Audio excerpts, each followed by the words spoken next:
हमारी खास मुहिम एसएमई आईपीओ से सावधान।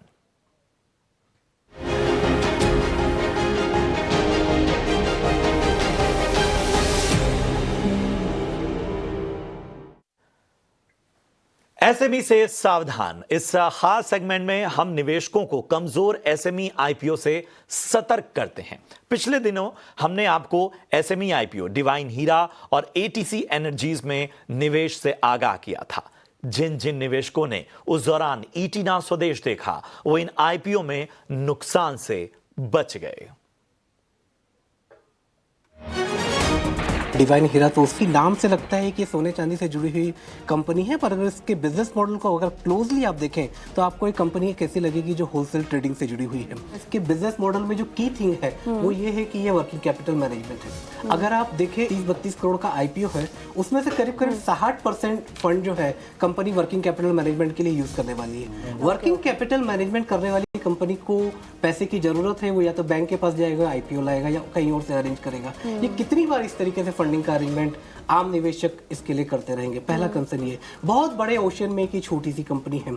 और तीसरी अहम बात ये है कि ये कंपनी अपनी तरफ से कुछ भी बनाती नहीं है। इस तरीके से इन्वेस्टर्स को थोड़ा सा सोचना चाहिए, उसके बाद ही इस तरह के आईपीओ पर विश्वास जगाना। हमारी आशंका कहीं ना कहीं सही साबित हुई, क्योंकि आईपीओ की लिस्टिंग के बाद पे हमने देखा है कि आईपीओ का जो स्टॉक का परफॉर्मेंस है वो लगातार नेगेटिव डायरेक्शन में ही रहा है।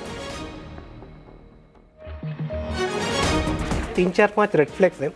इसमें कॉन्फ्लिक्ट ऑफ मैनेजमेंट इंटरेस्ट भी सामने आता है। ये कंपनी अपने आप को बताती है कि B2B बिजनेस मॉडल में, पर इसका एक जो टॉप 2 कस्टमर्स हैं वो इसकी प्रमोटर ग्रुप एंटिटीज़ ही हैं। तो हो क्या रहा है कि प्रमोटर ग्रुप एंटिटीज़ इस कंपनी से मैन्युफैक्चरिंग करवा रहे हैं और फिर बाहर ट्रेड कर रहे हैं। मतलब ट्रेडिंग मार्जिन जो एक बड़ा मार्जिन होता है इस बिजनेस में, वो इस कंपनी को नहीं आ रहा है। इस कंपनी को कहीं ना कहीं असेंबलिंग से रिलेटेड मार्जिन मिल रहा है।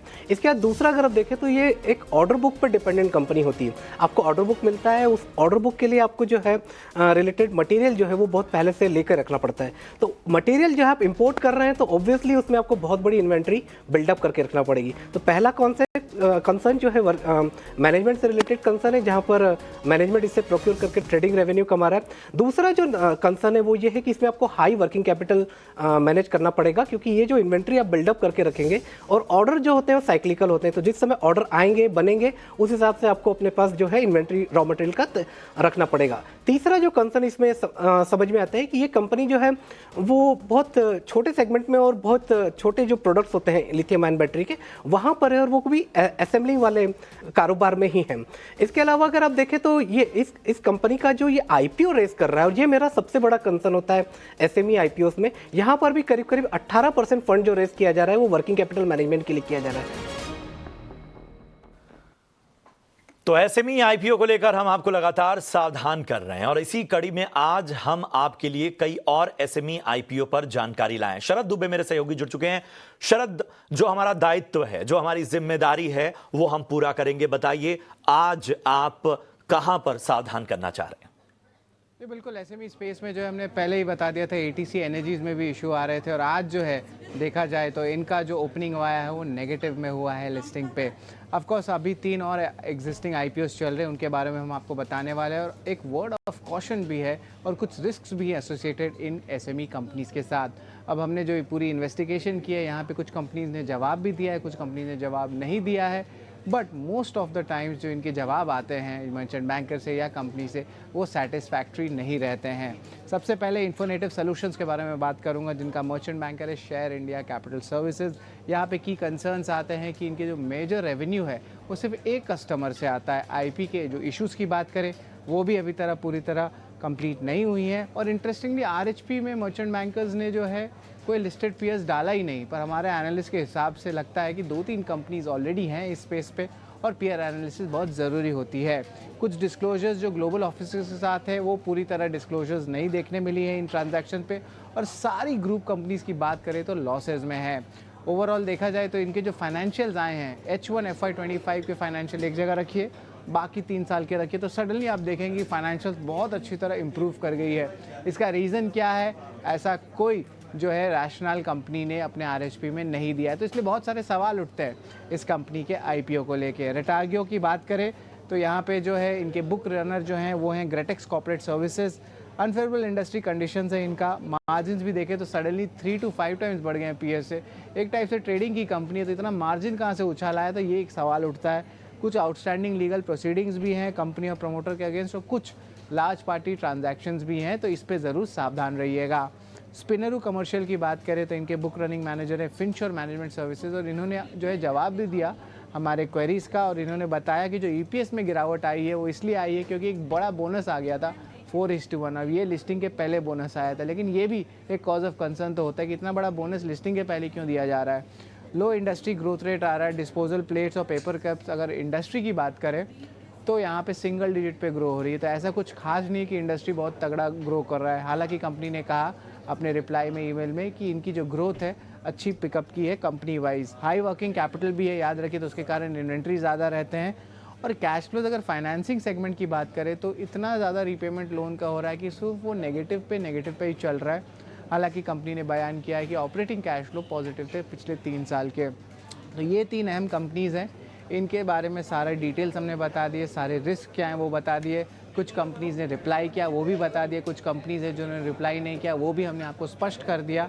और ये हमारी पूरी मुहिम है ईटी नाउ स्वदेश में कि एसएमई आईपीओ में जहाँ पे रिसर्च कम होता है, जहाँ पे बैलेंस शीट ड्रेसिंग हो सकती है, जहाँ पे इश्यूज आ सकता है, वहाँ से हम जो है आपको पूरी सटीक रिसर्च दें ताकि आपका लॉस नहीं हो। तो यही हमारा पूरा मुहिम है ईटी नाउ स्वदेश में। शुक्रिया करेंगे शरद, और बहुत बहुत बधाई देनी होगी क्योंकि जिस तरह से आप मिलकर इस निवेशकों के पैसे बचा रहे हैं और उन्हें सावधान कर रहे हैं। और चलिए अब हमारे साथ स्टूडियो में चर्चा करने के लिए जुड़ चुके हैं हमारे हेड ऑफ रिसर्च अभिषेक गावशिंदे साहब। अभिषेक जी, हर चमकती चीज़ सोना नहीं होती, और वाकई मैंने कहा, जैसे अब शरद से बात की कि बहुत ज़रूरी है वक्त पे सावधान करना, और वो किया। लेकिन उसके बावजूद एसएमई आईपीओ में अगर कोई निवेशक इंटरेस्टेड है, दिलचस्पी दिखा रहा है, तो उन्हें किन किन फ्रंट पे ध्यान देना होगा? बेसिकली आप देखें तो एसएमई प्लेटफॉर्म एक बहुत अच्छा प्लेटफॉर्म है जहां पर अनऑर्गेनाइज प्लेयर्स को, छोटे प्लेयर्स को एक प्लेटफॉर्म मिलता है जिसके जरिए वो ऑर्गेनाइज सेक्टर में शामिल हो सकते हैं, और पैसे की कमी की वजह से अगर वो धंधा नहीं बढ़ा पा रहे हैं तो ले सकते हैं। बट इसका हमने देखा है कि कई सारे लोग दुरुपयोग कर रहे हैं। जैसे डिवाइन हीरा के बारे में हमने बात की, एटीसी एनर्जीज के बारे में बात किया, शरद ने कुछ कंपनीज के बारे में बात किया। अगर आपको एसएमई कंपनीज में इन्वेस्ट करना है तो आपको सबसे पहले 3-4 चीज़ों पर ध्यान देना पड़ेगा। आपको ध्यान देना होगा कि ये कंपनी का जो बिजनेस है ये टेक्नोलॉजी डिपेंडेंट बिजनेस है या ये एक ट्रेडिंग का बिजनेस है। अगर किराने की दुकान वाला केवल आकर, एक दुकान है और उसकी वर्किंग कैपिटल मैनेजमेंट के लिए अगर आईपीओ से पैसा जुटा रहा है तो वो कोई बहुत बड़ी अच्छी रणनीति नहीं है। बट अगर कोई कंपनी जिसके पास कोई टेक्नोलॉजी है बट उस बिजनेस को विस्तार देने के लिए उसके पास पैसा नहीं है, तो उस विस्तार की योजना में पैसा लगाने के लिए अगर कोई एसएमई प्लेटफॉर्म पर आ रहा है, कोई छोटा प्लेयर आ रहा है, तो उसकी तरफ बिल्कुल निवेशकों को जाना चाहिए। निवेशकों को देखना चाहिए कि वो कंपनी का जो प्रमोटर है उसकी पास्ट हिस्ट्री क्या है, उस प्रमोटर्स की बिजनेस में इंटीग्रिटी क्या है, उनके पास जो टेक्नोलॉजिकल नॉलेज है, और ऐसे एम्प्लॉयज़ या ऐसे लोग उनके साथ जुड़े हुए हैं जो कि उनको आने वाले समय में टेक्नोलॉजी पर मदद कर सके।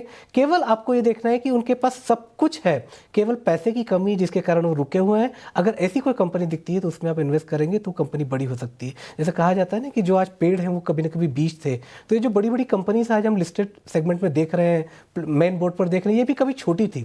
बट इनमें और इन कंपनीज में ये डिफरेंस है कि इनका मैनेजमेंट की इंटीग्रिटी और जो efficient utilization of the resources था वो इन कंपनी को यहाँ पर ले आया। अगर वो चीज़ें आपको इन छोटी कंपनीज में कोई सी शेयर्स में दिखती है तो उस पर बिल्कुल जाना चाहिए। दूसरी बात, ऐसी कंपनीज जो वर्किंग कैपिटल मैनेजमेंट के लिए फंड जुटाने के लिए आईपीओ लेकर आ रही है उनसे बिल्कुल बचना चाहिए, क्योंकि वर्किंग कैपिटल मैनेजमेंट जो होता है वो शॉर्ट टर्म फंडिंग होता है, वो आपको हर साल लगने वाला फंडिंग होता है। अगर उसके लिए कोई पैसे जुटाकर अगर आईपीओ लाना चाह रहा है, केवल लिस्टिंग लाना चाहता है या फिर किसी तरीके से पैसे का रोलिंग बनाना चाहता है, तो उस तरह के जो कंपनीज हैं, उस तरह के जो स्टॉक्स हैं, उस तरीके के जो आईपीओज हैं, उनसे आपको हर समय बचना चाहिए। आने वाले दिनों में हम और भी इस पर एनालिसिस करेंगे और इस तरह की जो भी कंपनी होंगी जिनका विस्तार योजना है या सिर्फ पैसा लेकर सिर्फ लिस्टिंग गेन लेना है, वो हम आपके सामने शेयर करते रहेंगे। बिल्कुल, तो ये कुछ फैक्टर्स हैं जिन पर एसएमई आईपीओ में इन्वेस्ट करने से पहले आपको ध्यान रखना चाहिए। लेकिन इसके अलावा इस साल अब तक करीब 55 एसएमई आईपीओज आए हैं। किस तरह का परफॉर्मेंस रहा है उनका? जी, एक सवाल अक्सर इन्वेस्टर्स का होता है कि हम जो है इस इन्वेस्टमेंट को लिस्टिंग गेन के लिए कर लें या लॉन्ग टर्म के लिए गेन के लिए करें। तो हमारा जो एनालिसिस कह रहा है कि जो एसएमई ग्रुप में जो हमने एक टाइम ड्यूरेशन में जो स्टॉक्स देखे उसमें 70% स्टॉक्स ऐसे रहे जिनमें लिस्टिंग गेन नहीं मिला। तो आपको पहले दिन ही अगर कोई बहुत बड़ा आपको इन्वेस्टमेंट गेन नहीं मिल रहा है और उसके बाद उसमें से एग्जिट लेने का मौका भी नहीं मिल रहा है, और उसमें अब जब हम आगे जाकर देखते हैं पोस्टमार्टम करते हैं तो वो ये है कि उनकी फंडामेंटल वैल्यू ही नहीं है, तो ऐसे इन्वेस्टमेंट से बिल्कुल बनना चाहिए। ये लिस्टिंग गेन का जो लालच है उससे हमें दूर रहना चाहिए। बिल्कुल, तो ये तमाम बातें हैं जिसका आपको विशेष रूप से ध्यान रखना चाहिए, और ईटी नाउ स्वदेश पर हम बराबर आपको जागरूक करते रहेंगे। शुक्रिया करेंगे अभिषेक जी। शरद, आपका भी धन्यवाद, और लगातार ये मुहिम हम आगे भी चलाते रहेंगे।